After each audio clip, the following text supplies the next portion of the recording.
दोस्तों, स्वागत है आपका आपकी एग्ज़ाम लाइब्रेरी में। आज हम बात करने वाले हैं क्लास 10th के मैथ के सिलेबस के बारे में, यूपी बोर्ड के क्लास 10th के मैथ के सिलेबस के बारे में। तो सबसे पहले बात करते हैं मैथ के सिलेबस के बारे में ही। जैसे आप जानते हैं कि आपकी परीक्षा जो होगी वो 70 मार्क्स की होगी। इसमें कुछ ये नीचे यूनिट दी गई हैं, ये आएंगे आपके एग्जामिनेशन में।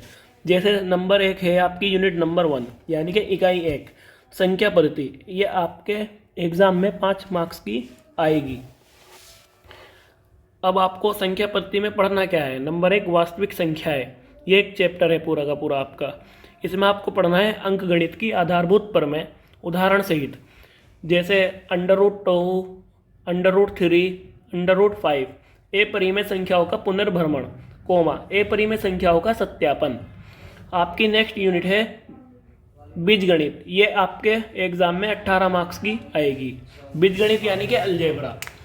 इसमें अगर चैप्टर की बात करें तो चैप्टर है इसमें आपके नंबर 1 बहुपद यानी कि पॉलिनोमियल। आपको इसमें पढ़ना क्या है, बहुपद के शून्यांक यानी कि zeros of polynomial, zeros of polynomial. Next है आपकी द्विघात, इसी का सब टॉपिक है द्विघात बहुपदों के गुणांकों और शून्यांकों के मध्य संबंध यानी कि relation between zeros and its coefficient of the polynomial, quadratic polynomial।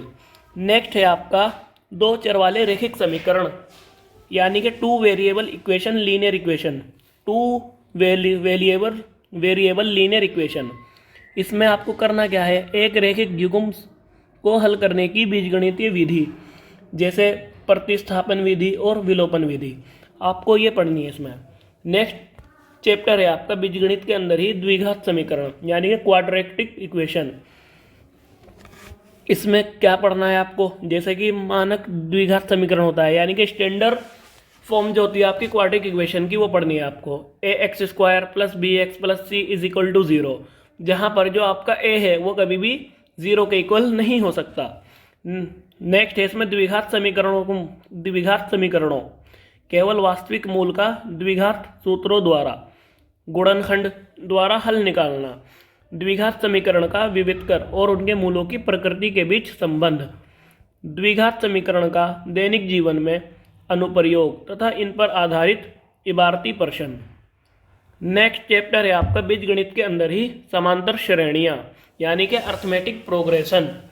आपको इस चैप्टर में पढ़ना क्या है, समांतर श्रेणी के nवें पद की व्युत्पत्ति तथा समांतर श्रेणी के प्रथम n पदों का योग, सामान्य जीवन पर आधारित प्रश्नों को हल करने के लिए।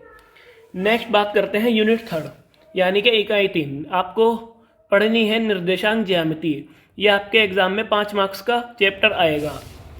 निर्देशांक ज्यामिति यानी कि क्या बोलते हैं आपको उसको, कोऑर्डिनेट ज्योमेट्री। कोऑर्डिनेट ज्योमेट्री में आपको पढ़ना क्या है, आपको पढ़ना है रेखा यानी कि लाइन, द्विविमीय यानी कि आपने सुना होगा 2 डायमेंशनल, आपको पढ़नी है 2D, एक तरीके से बोल सकते हो आप। इसमें निर्देशांक ज्यामिति की अवधारणा, रैखिक समीकरण के ग्राफ, दूरी सूत्र, विभाजन सूत्र, आंतरिक विभाजन। विभाजन सूत्र जो होता है वो 2 तरीके का होता है, जैसे आपने पढ़ा ही है अपने कॉलेज में, बाह्य विभाजन और आंतरिक विभाजन। आपको केवल आंतरिक विभाजन पे ध्यान देना है। नेक्स्ट यूनिट है आपकी ज्यामिति यानी कि जियोमेट्री, 10 मार्क्स की आएगी आपके एग्जाम में। इसमें आपको 2 चैप्टर पढ़ने हैं, ट्राइंगल यानी कि त्रिभुज, वृत्त यानी कि सर्कल। त्रिभुज में पढ़ना क्या है आपको, समरूप त्रिभुज की परिभाषा, उदाहरण, प्रति उदाहरण। जैसे इन्होंने के में कुछ दिया हुआ है सिलेबस आपका, त्रिभुज की एक भुजा के समांतर खींची गई रेखा त्रिभुज की शेष 2 भुजाओं को समान अनुपात में विभाजित करती है। गिवन है यहाँ पे, त्रिभुज की 2 भुजाओं को समान अनुपात में विभाजित करने वाली रेखा तीसरी भुजा के समांतर होती है। गिवन है यहाँ पर, यदि 2 त्रिभुजों में संगत भुजाओं का एक युग्म अनुपातिक हो और आंतरिक कोण बराबर हो तो त्रिभुज समरूप होते हैं। गिवन है आपको, यदि 2 त्रिभुजों में संगत कोणों का एक युग्म बराबर हो और उनकी संगत भुजाएं अनुपातिक हों तो त्रिभुज समरूप होते हैं। गिवन है आपको यहाँ पर, एक त्रिभुज का एक कोण दूसरे त्रिभुज के संगत कोण के बराबर हो तथा उनकी संगत भुजाएं अनुपातिक हों तो त्रिभुज समरूप होगा। अभी जैसे मैं सिलेबस डिस्कस कर रहा हूँ, मुझे मालूम है कि आपके समझ में नहीं आया होगा। ये कुछ नहीं है, आपने देखा होगा एस प्रॉपर्टी सुनी होगी आपने, साइड एंगल साइड, या एंगल एंगल एंगल, ये वो चीज़ है। बस इनको थोड़ा डिस्क्राइब किया ना, लैंग्वेज की फॉर्म में पिरोया, इसलिए समझ में नहीं आया आपको। लेकिन टेंशन नहीं लेने का किसी भी बात की, जब हम 1 बाय 1 चैप्टर करेंगे ना, आपको सारी चीज़ें समझ में आएंगी। चीज़ें बहुत आसान है, बस समझना पड़ेगा आपको। और टेंशन नहीं लेनी बिल्कुल भी, एग्जाम लाइब्रेरी आपके साथ है। तो इसी के साथ चैप्टर नंबर 2 की बात करते हैं, ज्यामिति के। चैप्टर 2 में पढ़ना क्या है आपको पढ़ना है वृत्त, यानी कि वृत्त की स्पर्श रेखा, स्पर्श बिंदु। इसमें करना क्या है आपको, के में वृत्त की स्पर्श रेखा पढ़नी है। स्पर्श बिंदु से होकर जाने वाली त्रिज्या पर लंब होती है। खे पढ़ना है आपको, किसी बाह्य बिंदु से खींची गई दो स्पर्श रेखाओं की लंबाइयां बराबर होती हैं। नेक्स्ट यूनिट है आपकी इकाई 5, त्रिकोणमिति। त्रिकोणमिति 12 अंक की आएगी, यानी कि 12 मार्क्स। इसमें करना क्या है आपको, इसमें आपके 3 चैप्टर हैं। त्रिकोणमिति का परिचय, त्रिकोणमिति की सर्वसमिकाएं और ऊंचाई और दूरी। त्रिकोणमिति का परिचय में करना क्या है आपको, समकोण त्रिभुज के न्यून कोणों के त्रिकोणमितीय अनुपात, 0 डिग्री व 90 डिग्री के त्रिकोणमितीय अनुपात, त्रिकोणमितीय अनुपातों के मान, 30 डिग्री, 45 डिग्री, 60 डिग्री, 0 डिग्री और 90 डिग्री के बीच उनका संबंध। जैसे आपने देखा होगा, साइन 0 डिग्री का मान, साइन 30 का मान, साइन 45 का मान, साइन 60 का मान, साइन 90 का मान, इस तरीके से। नेक्स्ट आपको करना क्या है, त्रिकोणमितीय सर्वसमिकाएं। फॉर एग्जाम्पल के लिए आपके फॉर्मूले याद होंगे, sine square theta plus cos square theta is equal to क्या होता है 1। या अगर हम इसी के यहीं से एक फॉर्मूला बनाने की कोशिश करें, यानी कि ड्राइव करें, cos square theta is equal to क्या होता है 1, और ये साइन स्क्वायर उधर चला जाएगा, यानी कि 1 माइनस साइन स्क्वायर थीटा। तो चीज़ें बहुत आसान है। त्रिकोणमिति भी इतनी हार्ड नहीं है जितनी बच्चे बना लेते हैं, टीचर लोग बनवा देते हैं। ये भी बहुत आसान है। हम आपको जब पढ़ाएंगे ना, फॉर्मूलों को ड्राइव करना सिखाएंगे और फॉर्मूले बहुत ईजी वे में याद कराएंगे आपको। नेक्स्ट चैप्टर है आपका ऊंचाई और दूरी, यानी कि हाइट एंड डिस्टेंस। आपको इसमें पढ़ना क्या है, उन्नयन कोण, अवनमन कोण, ऊंचाई और दूरी पर साधारण प्रश्न। प्रश्न 2 समकोण त्रिभुज से अधिक नहीं होना चाहिए। उन्नयन अवनमन कोण केवल 30 डिग्री, 45 डिग्री और 60 डिग्री होने चाहिए। नेक्स्ट बात करते हैं इकाई 6 की, मेंसुरेशन। तो दोस्तों मेंसुरेशन जो है ये आपके एग्जाम में 10 मार्क्स का आएगा। इसमें भी आपको पढ़ना क्या है, इसमें 2 चैप्टर पढ़ने हैं, वृत्तों से संबंधित क्षेत्रफल, एरिया रिलेटेड टू सर्कल, और दूसरी चीज पढ़नी है आपको पृष्ठीय क्षेत्रफल और आयतन, यानी कि सरफेस एरिया एंड वॉल्यूम। वृत्तों से संबंधित क्षेत्रफल में आपको पढ़ना क्या है, वृत्त के त्रिज्याखंड तथा वृत्तखंड के त्रिज्याखंड, यानी कि सेक्टर से रिलेटेड पढ़ने हैं आपको। सेक्टर से रिलेटेड जो एरिया होते हैं ना, आपको वो पढ़ने हैं। नेक्स्ट है पृष्ठीय क्षेत्रफल और आयतन। इसमें करना क्या है आपको, निम्नलिखित किन्हीं 2 के द्वारा संयोजित समतल आकृतियों का पृष्ठीय क्षेत्रफल तथा आयतन, घन, घनाभ, गोला, अर्धगोला और लंबवर्तीय बेलन, कोमा, शंकु, मिश्रित प्रश्न, 2 भिन्न तरह के ठोसों का संयोजन से संबंधित प्रश्न, इससे अधिक नहीं है। इसके बाद दोस्तों बात करते हैं लास्ट यूनिट की। लास्ट यूनिट है आपकी सांख्यिकी तथा प्रायिकता, यानी कि स्टैटिक्स एंड प्रोबेबिलिटी। ये आपके एग्जाम में 10 मार्क्स की यूनिट आएगी। इसमें होगा क्या, एक तो जैसे कि आप यूनिट के नाम से ही समझ रहे हैं, सांख्यिकी और प्रायिकता। ये आपके इस यूनिट में 2 चैप्टर है,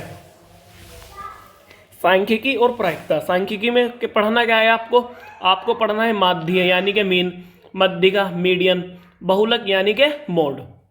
नेक्स्ट यूनिट के बाद नेक्स्ट चैप्टर है आपका इस यूनिट में प्रायिकता, यानी कि प्रोबेबिलिटी। आपको इसमें क्या करना है, प्रायिकता की सैद्धांतिक परिभाषा, एकल घटना पर आधारित सामान्य प्रश्न, आपको इसमें ये चीजें पढ़नी है। तो चलिए दोस्तों, जैसे हमने सिलेबस के बारे में बात की, इसके बाद बात करते हैं क्लास 10th के यूपी बोर्ड के मैथ के एग्जाम पैटर्न के बारे में। जैसा कि आप जानते हैं, आपकी जो एग्जाम होगा वो 70 मार्क्स का होगा, और इन 70 मार्क्स में भी होगा क्या, 20 क्वेश्चन आपके मल्टीपल चॉइस आएंगे। बाकी के आप जानते हैं जो 50 मार्क्स के क्वेश्चन होंगे, कुछ तो वे शॉर्ट में आएंगे और कुछ लॉन्ग में आएंगे। इस बार जो है, इस बार से बोर्ड ने क्या किया, आपके वेरी शॉर्ट हटा दिए। तो आपको किन चीज़ों पे ध्यान देना है, शॉर्ट पे और लॉन्ग क्वेश्चन पे। तो सब चलिए बात करते हैं इसके एग्जाम पैटर्न के बारे में। एग्जाम पैटर्न के बारे में तो सबसे पहले आपका खंड ए आएगा। खंड ए में बहुविकल्पीय प्रश्न होंगे आपके 20। देखिए, जैसे सबसे पहला क्वेश्चन देखें, यदि द्विघात समीकरण 3x² - 12x + m बराबर 0 के मूल बराबर हैं तो m का मान ज्ञात कीजिए। तो क्वेश्चन कुछ नहीं है, बहुत आसान है। जैसे आपने एक फॉर्मूला पढ़ रखा होगा, यह है द्विघात समीकरण का। हम वहां पे क्या बोलते हैं, मूल बराबर होंगे यदि b² - 4ac बराबर 0। इस तरीके से सोल्व आउट करेंगे हम चीज़ों को। यहाँ पर a b c है क्या, a स्टार्टिंग वाला नंबर, b दूसरा नंबर, c तीसरा नंबर। तो अगर इस इक्वेशन में हम वैल्यू रखेंगे मान आपका आराम से निकल जाएगा। इसके बाद दूसरा क्वेश्चन है आपका, एक समबाहु त्रिभुज ABC की भुजा 2a है, उस पर उसके प्रत्येक शीर्ष लंब की लंबाई ज्ञात कीजिए। इस तरीके से आएगा। नेक्स्ट, 1 से 10 तक की धनात्मक सम संख्याओं का समांतर माध्य होगा। इस तरीके से क्वेश्चन होंगे। नेक्स्ट, बिंदु P 2, -3 और Q 10, y के बीच की दूरी 10 मात्रक है तो y का मान ज्ञात कीजिए। ये उस यूनिट का है जो मैंने अभी आपको पीछे बताई थी, निर्देशांक ज्यामिति। ये आपका सांख्यिकी का है, ये आपका त्रिभुज वाले का है। तो सारे यूनिट से सिलेबस में बटा हुआ है, आपको उन्हीं में से पेपर आएगा, उनसे बाहर नहीं जाएगा। इसके बाद दी गई संख्याओं में अभाज्य संख्या होगी। अभाज्य संख्या यानी कि जो आप पहला चैप्टर पढ़ोगे ना, यूनिट फर्स्ट जो है आपकी संख्या पद्धति, उसमें जो आपने चैप्टर पढ़ना है वास्तविक संख्या है, उसी में संख्याओं को हम डिवाइड करेंगे, अलग अलग कैटेगराइज करेंगे। तो एक चीज होती है हमारी अभाज्य संख्या। अभाज्य संख्या भी वास्तविक संख्याओं का ही एक पार्ट है। अभाज्य संख्या क्या होती है, जो खुद से कटे या एक से कटे। सबसे छोटी अभाज्य संख्या मेरे दोस्तों 2 होती है।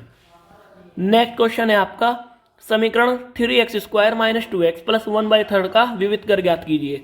देखिए फिर क्वेश्चन ये आ गया द्विघात समीकरण के। जैसे विविध कर की अगर बात करें, फॉर्मूला वही है जो मैंने आपको अभी बताया, b² - 4ac = 0 होता है ना। बस विविध कर में हमें क्या करना है, हमें जीरो ना लिख करके इक्वल में हमें इक्वल टू में d लिख देना है। d का मतलब डिस्क्रिमिनेट, और डिस्क्रिमिनेट को हिंदी में क्या बोलते हैं, विविध कर बोलते हैं। इसी के साथ देखिए क्वेश्चन नंबर 7। इसमें जैसा कि आपको सीरीज दी हुई है 21, 42, 63, 84 ... का कौन सा पद 210 होगा। अगर इस वाले क्वेश्चन की बात करें, ये गिवन है आपको, आपने भी देखा होगा, मैंने बताया था आपको समांतर श्रेणी, ये वो वाला है। नेक्स्ट क्वेश्चन है 8वां। 8वें में क्या कहा, द्विघात बहुपद बताइए। देखो बहुपद के नाम से ही आपको पता चल रहा है कि ये कौन सा चैप्टर होगा, बहुपद का होगा। तो जो सिलेबस आपको डिस्कस किया है ना, सारा का सारा एग्जाम आपका उसी सिलेबस में ऐसे आएगा। देखो अगर इसकी बात करें, इसका आंसर क्या है, इसका आंसर ये है, हमेशा ध्यान रखना बहुपद वो होगा जो टच करेगा लाइन को, और बहुपद वो नहीं होगा जो लाइन को टच नहीं करेगा। इसी के साथ देखिए नेक्स्ट क्वेश्चन दे रखा है आपको 9। इसमें भी सिंपली आपको क्या फाइंड करना है, समांतर माध्य। नेक्स्ट क्वेश्चन है ये आपका लीनियर इक्वेशन बोल सकते, ये है आपका प्रायिकता का यानी कि प्रोबेबिलिटी का, जैसे हमने लास्ट यूनिट डिस्कस की है। नेक्स्ट आपकी ये क्वेश्चन दिया हुआ है, प्रत्येक धनात्मक विषम पूर्णांक के रूप में होगा, धनात्मक पूर्णांक p के लिए। ये आपका पहले चैप्टर का है।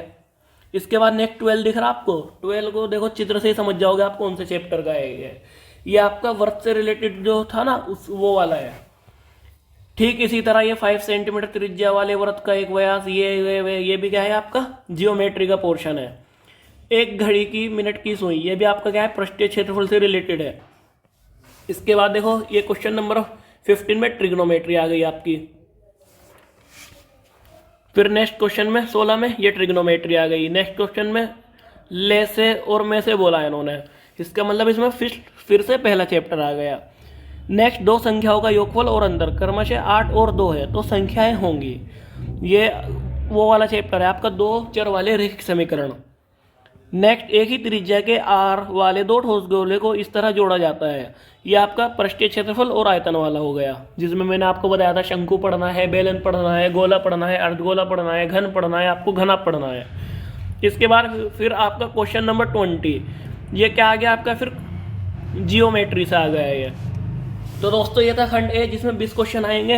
अब आगे बात कर लेते हैं खंड बे की। खंड बे में आपके विस्तृत क्वेश्चन आएंगे। देखिए जैसे क्वेश्चन नंबर 1 है, ये ट्रिग्नोमेट्री से आ गया। फिर क्वेश्चन नंबर 6 है, ये आपका द्विघात समीकरण से आ गया। इसमें क्या फाइंड करना है आपको, शून्यांक। और सिलेबस में मैंने आपको बताया था ना शून्यांक भी है, तो चीज़ें वही हैं सिलेबस में जो डिस्कस की हैं, बस तरीका अलग अलग है चीज़ों को समझने का। डोंट वरी, अगर आप हमारे साथ जुड़े रहेंगे तो आपको सब समझ में आएगा। नेक्स्ट है समांतर श्रेणी का, जो मैंने अभी आपको सिलेबस डिस्कस किया था। फिर ये सेक थीटा कोसेक थीटा आ गया, ट्रिग्नोमेट्री। फिर देखो आपका बारंबारता, सारणी, यानी कि आपको क्या फाइंड करना, माध्य। जैसा मैं आपको बता रहा था कि आपको एक चैप्टर पढ़ना पड़ेगा सांख्यिकी। सांख्यिकी में क्या पढ़ोगे आप, माध्य पढ़ोगे, माध्यक पढ़ोगे और बहुलक पढ़ोगे, मीन मोड मीडियन, वे चीज आ गई। नेक्स्ट है आपका क्वेश्चन नंबर 6, इसमें क्या निकालना आपको, बहुलक, वही सांख्यिकी आ गई। नेक्स्ट क्वेश्चन है आपका क्वेश्चन नंबर 2, खंड बे का ही क्वेश्चन नंबर 2 है। इसमें आपको एक आकृति दे दी है, एक समतल है, आपको चीज़ों को दोबारा से फाइंड करना है, ये चीज़ प्रूफ करनी है। तो ये प्रूफ करने वाली चीज़ें आती कहाँ है आपकी, जियोमेट्री में, तो उस चीज़ में पढ़ना पड़ेगा आपको। नेक्स्ट देखो, फिर द्विघात समीकरण आ गई। नेक्स्ट द्विघात समीकरण आ गया आपका। इसके बाद अगर क्वेश्चन नंबर 6 को देखोगे, एक बहुमंजिले भवन के शिखर से 10 मीटर ऊंचे स्तंभ के शिखर और तल के अवनमन कोण 30 डिग्री और 45 डिग्री है। बहुमंजिले भवन की ऊंचाई और स्तंभ की दूरी ज्ञात कीजिए। ये देखिए ट्रिग्नोमेट्री का जो एक तीसरा चैप्टर था, ऊंचाई और दूरी, ये उस आ गया। ऊंचाई और दूरी से हर बार में एक क्वेश्चन आता है 4 मार्क्स का और मैक्सिमम 6 मार्क्स का। नेक्स्ट क्वेश्चन है डे, एक वृत्त के परिगत एक चतुर्भुज एबीसीडी खींचा गया, तो सिद्ध कीजिए। ये कहाँ का पार्ट है, जियोमेट्री का पार्ट है, वृत्त का, इसको भी पढ़ेंगे। नेक्स्ट है आपका 6 क्वेश्चन, हर प्रीत 2 भिन्न भिन्न सिक्कों को एक साथ उछालती है, तो दूसरा सिक्का ये है, तीसरा सिक्का ये है। देखो यानी कि मैं वैसे ही बोल रहा हूँ, एक रुपए का एक सिक्का है, दूसरा सिक्का ये है। तो देखो क्या फाइंड करना है आपको, प्रायिकता। नेक्स्ट है 2 वर्गों के क्षेत्रफल का योगफल 400 वर्ग मीटर है, यदि उनके परिमापों का अंतर 16 मीटर हो तो दोनों वर्गों की भुजाएं ज्ञात कीजिए। ये आपको जो द्विघात समीकरण में होता ना, इबारती प्रश्न, वो चीज है ये, तो द्विघात समीकरण का ही पार्ट है ये। नेक्स्ट आपको क्या करना है, अथवा एक नाव जिसकी स्थिर जल में चाल 5 किलोमीटर प्रति घंटा है, 12 किलोमीटर पर घंटा है। ये चीज जो है ना आपका नाव और धारा बोलते हैं इसको। ये भी आपके जो आप द्विघात समीकरण पढ़ोगे ना, उसके इबारती प्रश्न पर ही आधारित है। नेक्स्ट क्वेश्चन है आपका क्वेश्चन नंबर 4, एक त्रिभुज एबीसी की भुजाओं है, ए बी और बी सी की मध्य का ये है और ये है, ये है, इस तरीके से गिवन है आपको। तो ये भी एक आपका जियोमेट्री का पार्ट है, यानी कि ज्यामिति का। जैसा मैंने आपको बताया वृत्त और त्रिभुज जो पढ़ेंगे आप, उसका पार्ट है। इसके अथवा में दे रखा है, ये इसके समांतर है, तो दर्शाइए कि ये, तो ये किस चीज में पढ़ना होगा आपको, ये भी आपको ज्यामिति में पढ़ना होगा। नेक्स्ट चैप्टर है आपका, चैप्टर बोल रहा हूं मैं। नेक्स्ट क्वेश्चन है क्वेश्चन नंबर 5, एक लंबवर्तीय बेलनाकार ठोस के आधार और शिखर दोनों अर्धगोले हैं। बेलनाकार भाग का व्यास 14 सेंटीमीटर और कुल ऊंचाई 30 सेंटीमीटर है। ठोस का कुल आयतन और संपूर्ण पृष्ठीय क्षेत्रफल ज्ञात कीजिए।